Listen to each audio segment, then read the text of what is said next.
15 अगस्त 1947 को कौन सा दिन था? 15 प्लस अगस्त का कोड होता है 3 प्लस 1900 का कोड 0 और 47 के 47 प्लस 47 4 से कितनी बार कट जाएंगे? 11 बार। तो 11 बटे में सबके 7, 7 से 15 कितनी बार कट जाएंगे? 2 बार, एक शेष बचेगा। और 7 से 46 47 कट जाएंगे 6 बार, 5 शेष बचेंगे। और 7 से 11 कट जाएंगे 1 बार, 4 शेष बचेगा। 4 ये और 5 ये 9, 9 और 1 10, 10 और 1 3 ये 13, 13 को 7 से जब भाग देंगे 6 शेष बचेगा। और 6 पे आता है शुक्रवार। तो बी ऑप्शन इस प्रश्न का बिल्कुल सही जवाब हो जाएगा। नमस्कार साथियों, आपका बहुत बहुत स्वागत है हमारे यूट्यूब चैनल पर। दोस्तों, इस तरीके से आपको अगर ट्रिक याद है और सब पूरा फॉर्मूला याद है तो आप सिर्फ 2 सेकंड में रीजनिंग के कैलेंडर के सवालों को कर सकते हैं। तो साथियों, कैसे ये प्रश्न हुआ, कैसे बहुत आसानी से मैंने हल कर दिया और आप भी इसी तरीके से सिर्फ 2 सेकंड में हल कर सकते हैं। तो आइए मैं आपको पूरी जानकारी देता हूँ किस तरीके से, कहाँ से क्या होता है, कौन सा कोड कैसे आता है। और आप बहुत आसानी से सिर्फ 2 सेकंड में कैलेंडर के सारे सभी प्रश्नों को सिर्फ 2 सेकंड में हल करेंगे। तो चलिए मैं आपको डिटेल से बताता हूँ। तो इसके लिए हम इसको कर देते हैं डिलीट, तभी मैं बताऊँगा ना। कुछ तो यहाँ पे जगह बहुत कम है। तो इसके लिए मान लो आपने किसी का कोड निकालना है शताब्दी वर्ष का। तो शताब्दी वर्ष का कोड कैसे निकालते हैं? मान लो ऐसी कोई शताब्दी वर्ष ले लो जो 400 से विभाजित हो जाए। तो 400 से विभाजित, जैसे मान लो हमने 400 को ही ले लिया, 400 हमने ले लिया। तो 400 का कोड 6 होता है। 800 ले लेते तो उसका भी कोड 6 हो जाता। 1200 लेते उसका भी कोड 6 हो जाता। 1600 का भी कोड 6 और 2000 का भी कोड 6। यानी जो 400 से विभाजित हो जाए उसका कोड 6। अब यहाँ पे हम नीचे को बढ़ेंगे, 400 के बाद में आ जाएगा 500। और यहाँ पे जो इधर है दोस्तों, इधर को हम 2 अंक कम होंगे। तो यहाँ 4 के बाद आ जाएगा कितना? 2 कम कर देंगे तो यहाँ आ जाएगा 6 के बाद आ जाएगा 4। 6 में से 2 कम कर देंगे तो आ जाएगा 4। अब यहाँ पे देखिए दोस्तों, 400 के बाद 500 आया, 500 के बाद आ जाएगा 600 और 600 इधर आ जाएगा। 6 के बाद 4 आया, 4 के बाद आ जाएगा 2। इधर 600 के बाद आ जाएगा 700 और यहाँ 700 इधर 2 के बाद आ जाएगा 0। देखो, 6 में से 2 कम कर दिए 4 आ गए, 4 में से 2 कम कर दिए 0 आ गया। और 0 में से और 2 में से 0, 2 में से 2 कम कर दिए तो 0 आ गया। 6 में से 2 कम कर दिए 4 आ गया। 4 में से 2 कम कर दिए 2 आ गया। और 2 में से 2 कम कर दिए तो 0 आ गया। अब इसी तरीके से ये फिर लौट के आ जाएगा। 700 के बाद में क्या आ जाएगा? 800। देखो 800 आ जाएगा और इधर फिर कोड ये लौट के आ जाएगा, इधर आ जाएगा 600। फिर आगे चलते हैं हम, इधर आ जाएगा 900। और 900 के बाद में इधर 6 में से जब 2 कम हो जाएंगे तो आ जाएगा 4। इधर फिर 900 के बाद में आ जाएगा 1000। और 1000 इधर 4 में से 2 कम हो जाएंगे तो 2 आ जाएगा। इधर फिर 1100 और 1100 का कोड हो जाएगा। फिर 2 में से 2 कम कर देंगे तो 0 हो जाएगा। इसी तरीके से आगे समझा देते हैं हम आपको। चलिए, इसके लिए हम इसे अब मिटा देते हैं। अब 1100 के फिर बाद में फिर आ गया 1200। 1200 का कोड क्या है? 6। 1200 के बाद में आ गया 1300। 1300 का कोड है फिर इधर कितना? 6 में से 2 कम हो जाएंगे तो कितना आ जाएगा? 4। इसी तरीके से होता है, यहाँ पर सब निकाल लीजिए। और 1300 के बाद में आ जाएगा 1400। 1400 का कोड फिर 4 में से 2 कम हो जाएंगे तो 2। और यहाँ आ जाएगा 1500। 1500 का कोड हो जाएगा, फिर 2 में से 2 कम हो जाएंगे तो 0। इसी हिसाब से फिर लौट के 1600 आ जाएगा। देखो यहाँ पे 1600 का कोड आ जाएगा, फिर 6। 1700 का फिर 4 और 1800 का इसी तरीके से होता है। तो इसको आप समझ गए होंगे, ठीक है। याद करने की या नोट डाउन करने की कोई ज़रूरत नहीं है, इसको आप बहुत आसानी से समझ गए होंगे। तो शताब्दी का कोड कैसे आता है आप निकाल के बता देंगे। अब देखिए, हम आपको बताते हैं कि दिन का कोड क्या होता है। दिन का कोड जानना भी बहुत ज़रूरी है। जैसे दिन होते हैं, अगर 0 है, कहीं पे 0 शेष बचेगा तो आएगा शनिवार। और शनिवार देखो ऐसे बनता है, पहले 0 बना, फिर ये बन गया सा से हो गया शनिवार। देखो 0 पे आ गया शनिवार के, ये 0 है और यहाँ भी ये 0, ऐसे याद कर लीजिए। तो 0 पे आ गया शनिवार, यहाँ से 1 बढ़ेंगे, 1 आ जाएगा तो यहाँ भी 1 दिन बढ़ जाएगा, शनिवार से आ जाएगा। शनिवार के बाद में आ जाएगा रविवार। और यहाँ पे फिर एक दिन बढ़ जाएंगे, 2 आ जाएगा, 2 पे फिर आ जाएगा सोमवार, यहाँ पे फिर एक बढ़ जाएंगे, 3 आ जाएगा, 3 पे आ जाएगा मंगलवार, मंगलवार यहाँ 4 बढ़ेंगे, 4 पे आ जाएगा बुधवार, बुधवार और 5 पे आ जाएगा, 5 पे आएगा बृहस्पतिवार, 5 पे आ जाएगा बृहस्पतिवार और 6 पे आ जाएगा शुक्रवार। तो इस तरीके से ये इसका कोड होता है। ये भी आप समझ गए होंगे। शनिवार का आपको याद करना है। शनिवार में ये देखो गोल यहाँ पे 0 बन गया और 0 का कोड है, तो ये है शनिवार। ठीक है, आप इसको भी बहुत आसानी से समझ गए होंगे। चलिए आगे समझाता हूँ। इसके लिए मैं आपको इसे मिटा देता हूँ, फिर आगे जगह हो जाएगी और फिर आपको समझाता हूँ। ठीक है, अब आया महीने का कोड पता होना चाहिए। तो महीने का कोड बताने के लिए हम पहले देखो ऐसे कोड होता है 144, 144। ये 3 महीने का कोड है, 3 महीने का कोड है। साधारण वर्ष का बता रहा हूँ पहले। जैसे जनवरी,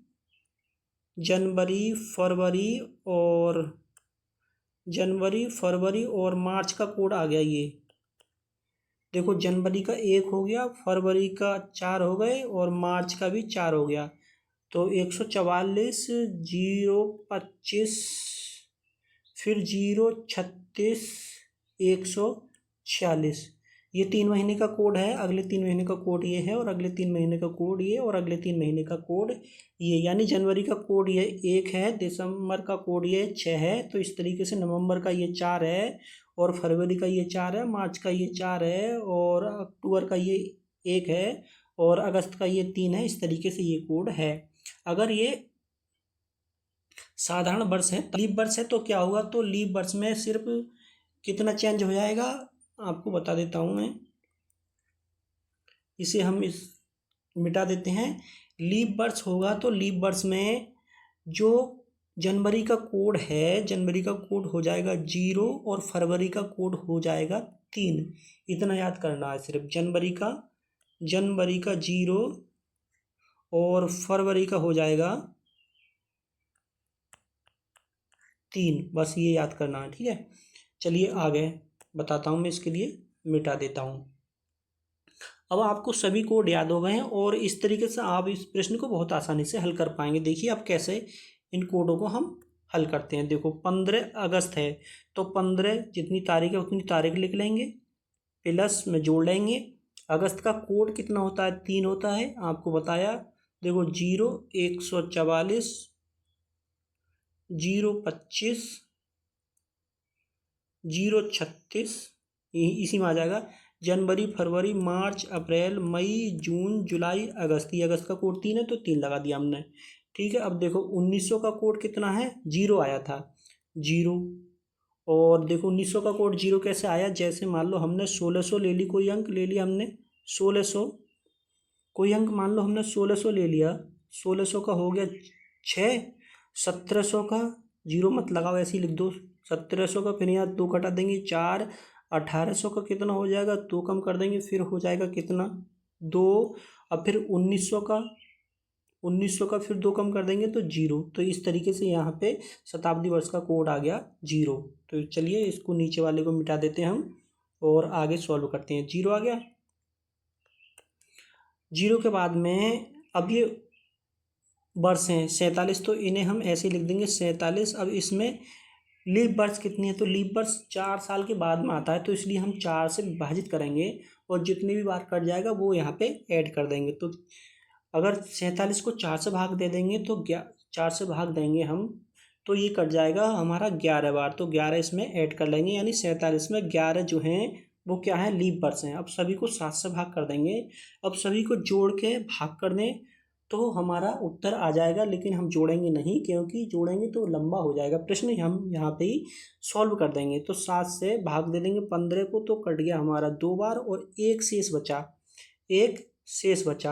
अब ये तो कटेंगे नहीं, ये 3 शेष ऐसे ही हैं, 0 यहाँ पे है और 47 को भाग दे देंगे तो 7 छंग 42, यानी 7 6 बार कट जाएगा और 5 यहाँ पे बच जाएंगे शेष।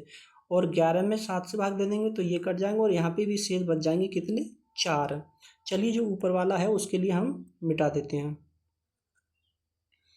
यहाँ पे शेष बच गए कितने? 4। अब देखो 4 ये और 5 ये कितने हो गए? 9। 9 और 3 ये कितने हो गए? 12 और 1 ये हो गए 13। 13 में हम 7 से भाग दे देंगे तो बचेगा कितना, 6 शेष, और 6 शेष पे क्या बचा था, शुक्रवार। तो इस तरीके से आपका इस प्रश्न का आंसर आ गया, शुक्रवार। चलिए दोस्तों नेक्स्ट प्रश्न लेते हैं हम, प्रश्न नंबर अपना 1 फर्स्ट वाला। तो हमारा ये प्रश्न है, ये कह रहा है यदि वर्ष 2009 का प्रथम दिन मंगलवार है तो वर्ष 2009 का अंतिम दिन कौन सा होगा। वेरी वेरी इंपॉर्टेंट प्रश्न है, एसआई की भर्ती में 2021 में और 25 तारीख के पेपर में ये प्रश्न पूछा गया है। ठीक है, तो यदि वर्ष 2009 का प्रथम दिन मंगलवार है तो वर्ष 2009 का अंतिम दिन क्या होगा। देखिए इस प्रश्न को समझने के लिए आपको पूरा कॉन्सेप्ट समझना होगा और तब आप प्रश्न को सही कर पाएंगे, वरना याद करोगे तो कभी सही हो जाएगा और कभी कभी हो जाएगा गलत। तो जो 4 से कट जाए वो होता है लीप वर्ष, और जो देखते हैं 2009 जो है वो 4 से नहीं कट रहा है तो इसलिए है साधारण वर्ष है। और साधारण वर्ष में कितने दिन होते हैं, साधारण वर्ष में दिन होती हैं 365। अब 365 दिन में से प्रथम दिन मंगलवार है तो प्रथम दिन तो निकल गया, तो प्रथम दिन निकल गया, एक दिन निकल गया, तो इसमें से एक निकाल देंगे। 365 में से एक बचा तो बचा 364, 364 बचा। 364 को जब 7 से भाग देंगे तो 7 पंजे 35, एक बचा, 7 दूनी 14, बचेगा कितना, 0। और यहाँ था मंगलवार, मंगलवार में जब 0 जोड़ेंगे तो मंगल ही आएगा, तो बी ऑप्शन इस प्रश्न का सही आंसर हो जाएगा। तो इस तरीके से इन प्रश्नों को हम हल करते हैं। चलिए दोस्तों नेक्स्ट प्रश्न लेते हैं हमारा,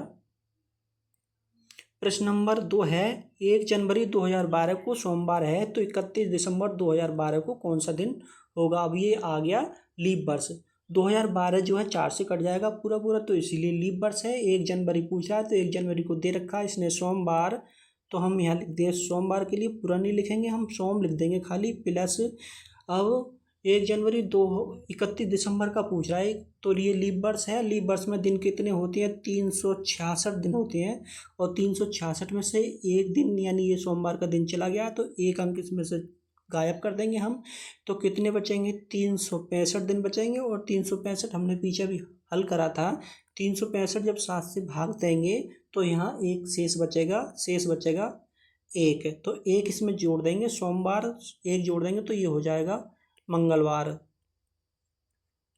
ये हो जाएगा मंगलवार। तो 1 जनवरी 2012 को सोमवार है तो 31 दिसंबर 2012 को मंगलवार हो जाएगा। सी ऑप्शन इस प्रश्न का सही आंसर हो जाएगा। चलिए साथियों नेक्स्ट प्रश्न लेते हैं। साथियों आपसे छोटी सी गुजारिश है, आप यदि हमारे यूट्यूब चैनल पर नए हैं तो चैनल को सब्सक्राइब कर दीजिए और वीडियो को एक लाइक जरूर कर दीजिए। चलिए नेक्स्ट प्रश्न लेते हैं, हमारा प्रश्न नंबर 3 है 15 अगस्त 1947 को कौन सा दिन था। ये प्रश्न मैंने आपको करा दिया है, आप इसे करके देखें। ठीक है, चलिए नेक्स्ट प्रश्न लेते हैं। प्रश्न नंबर 4 है निम्नलिखित विकल्पों में से कौन सा लीप वर्ष नहीं है। जो 4 से कट जाए, जो 4 से कट जाए वो लीप वर्ष है, और जो 4 से नहीं कटे वो लीप वर्ष नहीं है, क्योंकि जो फरवरी आता है 4 साल के बाद में फरवरी 29 का आता है, और जिस साल में फरवरी 29 का आ गया वही साल लीप वर्ष होता है, तो 4 साल के बाद में लीप वर्ष आता है, तो इसीलिए हम लीप वर्ष को 4 से भाग देते हैं। जो 4 से कट जाता है वो लीप वर्ष होता है। अब देखिए हम चेक करते हैं, पहले इस प्रश्न को चेक करते हैं, ये 4 से कटेगा कि नहीं कटेगा। ये तो हम देखते ही बता देंगे ये 4 से कट जाएगा तो इसलिए लीप वर्ष है, ये भी 4 से कट जाएगा, ये लीप वर्ष है। और इसे देखते हैं हम 4 से कटेगा कि नहीं कटेगा। 4 4 चौक 16, 3 बचे, और फिर कितने हो गए 39, 4 4 38, 4 नम 36, कितने बचे 3 बचे, और 4 नम 36 ये भी कट गया। अब इसे देखते हैं 4 से, ये ऑप्शन को देखते हैं, 4 पंजे 20, लास्ट में 6 बच रहा है जो कि 4 से नहीं कटेगा, तो यही इस प्रश्न का बिल्कुल राइट आंसर हो जाएगा। चलिए साथियों नेक्स्ट प्रश्न लेते हैं। प्रश्न नंबर 5 है यदि 18 फरवरी 1997 मंगलवार था तब 18 फरवरी 1999 को कौन सा दिन होगा। देखो 18 फरवरी को पूछ रहा है और 1997 में पूछ रहा है, ये पहले पूछ रहा है मंगल, तो हम मंगल पूरा नहीं लिखेंगे, मंगलवार खाली मंगल लिख देंगे प्लस। अब यहाँ से देखो कौन सा वर्ष है, 1997 है, 1997 कौन सा वर्ष है, ये है साधारण वर्ष, तो प्लस 1 जुड़ जाएगा। ठीक है, क्योंकि 365 दिन होती हैं, 365 को 7 से जब भाग करते हैं तो एक शेष बचता है, तो इसलिए हम सीधे सीधे एक शेष जोड़ देंगे। अब 1998 आ गया, 1998 भी क्या है साधारण वर्ष है, तो इसमें भी हम क्या जोड़ देंगे, एक जोड़ देंगे, 1998 एक जोड़ देंगे। अब 1999 आ गया, तो 1999 18 फरवरी कह रहा है, क्योंकि फरवरी अभी लास्ट तक आई नहीं है तो इसमें नहीं जुड़ेगा। और इसके लिए फिर मंगल और मंगल में 2 दिन जोड़ जाएंगे, मंगल बुध, फिर हो जाएगा बृहस्पतिवार। तो सी ऑप्शन इस प्रश्न का बिल्कुल राइट आंसर हो जाएगा। चलिए साथियों नेक्स्ट प्रश्न लेते हैं। प्रश्न नंबर 6 है, प्रिया का जन्मदिन 11 अप्रैल मंगलवार को है, उसी वर्ष रानी का जन्मदिन सप्ताह के किस दिन आएगा यदि रानी का जन्म 3 अगस्त को हुआ है। ये पूछ रहा है कि प्रिया का जन्म 11 अप्रैल मंगलवार को है, तो 3 अगस्त को कौन सा दिन है, सीधे सीधे ये पूछ रहा है। तो देखो 11 अप्रैल उनसे साल दे नहीं रखा है, ठीक है, तो साल की इसकी इसमें ज़रूरत भी नहीं पड़ेगी, क्योंकि उसी साल के उसी महीने का पूछ रहा है। तो 11 अप्रैल में क्या है, मंगलवार है, तो यहाँ लिख लेंगे हम मंगल लिखेंगे खाली, और खाली मंग भी लिख सकते हैं आप, मंगल प्लस 11 अप्रैल। तो अप्रैल में कितने दिन होते हैं, अप्रैल में दिन होते हैं जनवरी फरवरी मार्च अप्रैल। अप्रैल होता है कितना, 30 का, 30 में से 11 गए तो ये बचे तुम्हारे 19 बचे, 19 को यहाँ लिख देंगे, प्लस मार्च अप्रैल, फिर मई बची, मई में होती है 31 में 3, और जून में कितने होती हैं 2 प्लस, और जुलाई में कितने होते हैं 3, और अगस्त के पूछ रहा है तो 3 अगस्त, तो फिर 3 लिख देंगे यहाँ, अगस्त के 3। अब इन सबको जोड़ लेंगे हम, जोड़े क्यों, यहीं पे हम काट दें, तो 7 से भाग देंगे तो 7 दूनी 14, ये कितने बचेंगे यहाँ पे 5 शेष बच जाएंगे, और 5 और 2 ये वाले देखो 7, ये कट गए पूरे, 3 ये और 3 ये 6 और 3 ये 9 बचे, और 9 में जब 7 से भाग देंगे तो बचेगा 2 शेष, और 2 को हम जोड़ देंगे मंगल में, मंगल बुध बृहस्पति, तो इसका डी ऑप्शन इस प्रश्न का सही आंसर हो जाएगा बिल्कुल। चलिए साथियों नेक्स्ट प्रश्न लेते हैं। प्रश्न नंबर 7 है, प्रताप को याद है कि उसकी मां का जन्म 23 अप्रैल से पहले परंतु 19 अप्रैल के बाद है, जबकि उसकी बहन को याद है कि उसकी मां का जन्म 21 अप्रैल के बाद और 25 अप्रैल के पहले हुआ है, उसकी मां का जन्म दिवस कब हुआ। देखने में लंबा लग रहा है लेकिन बहुत ही आसान प्रश्न है साथियों। इस प्रश्न ऐसे प्रश्न अगर एग्जाम में आ जाए तो बहुत ही बल्ले बल्ले है। देखो ऐसे करते हैं हम ऐसे प्रश्नों को इस तरीके से करते हैं, 19 अप्रैल के बाद है तो 19 लिख देंगे हम यहाँ, और 23 के पहले है तो यहाँ लिख देंगे 23। दूसरा कह रहा है उसका जन्मदिन 21 अप्रैल के बाद है तो 21 लिख देंगे, और इसका कह रहा है 25 के पहले तो यहाँ लिख देंगे 25, ठीक है। अब इनके बीच में देखेंगे कौन सी संख्या, देखो 19 से पीछे कह दिया इसने, 21 से पीछे कह दिया, 19 रह गया पीछे। अब इन दोनों की बात रही, इन दोनों के बीच में कौन आता है, तो इन दोनों के बीच में आ जाएगा 22, तो 22 इस प्रश्न का बिल्कुल सही आंसर हो जाएगा। एक बार फिर समझा देता हूँ। देखो इसने कहा कि 19 के बाद और 23 के पहले हुआ है, तो इसे 20 और 21 में कन्फ्यूजन है, 20 और 21 में कन्फ्यूजन है, तो इसे पता है कि या तो 20 में होगा और या 21 में होगा। अब ये कह रहा है कि 21 के तो बाद, 21 के बाद है, लेकिन तो अब 21 के बाद है तो 22 ही बचा, 21 के बाद है तो 22 ही बचा, क्योंकि 23 में से पता है कि 23 में हुआ नहीं है, तो 22 इस प्रश्न का सही आंसर है बिल्कुल। चलिए नेक्स्ट प्रश्न हमारा प्रश्न नंबर 8 है, यदि 1 जनवरी 2013 को मंगलवार था तो 2013 का अंतिम दिन कौन सा होगा। यूपीएसआई 2021 में 25 दिनांक 25 तारीख की शिफ्ट में ये क्वेश्चन पूछा गया है। तो 1 जनवरी 2013 को मंगलवार है तो 2013 देखेंगे हम, 2013 क्या है, साधारण वर्ष है, साधारण वर्ष में दिन की संख्या होती है कितनी, 365, और 1 जनवरी तो इसने पूछ ली, तो 1 जनवरी हमने यहाँ से घटा देंगे एक दिन, क्योंकि घट गया, तो 365 में एक दिन घट गया तो कितना हो जाएगा 364 हो जाएगा, और जब 364 को 7 से भाग देंगे तो क्या हो जाएगा, 0 बच जाएगा, तो यहाँ अंतिम दिन भी इसका यानी मंगल में 0 जोड़ देंगे तो मंगल ही आएगा, तो इसका राइट आंसर हो जाएगा ऑप्शन नंबर बी। तो आपको वीडियो कैसी लगी कमेंट करके बताएं ज़रूर, और साथियों आपसे गुजारिश है कि अगर आप हमारे चैनल पर नए हैं तो अभी तक अब आपने अगर यूट्यूब चैनल को सब्सक्राइब नहीं किया है तो हमारे यूट्यूब चैनल को प्लीज़ सब्सक्राइब कर लें, और वीडियो को एक लाइक ज़रूर कर दें। नमस्कार साथियों।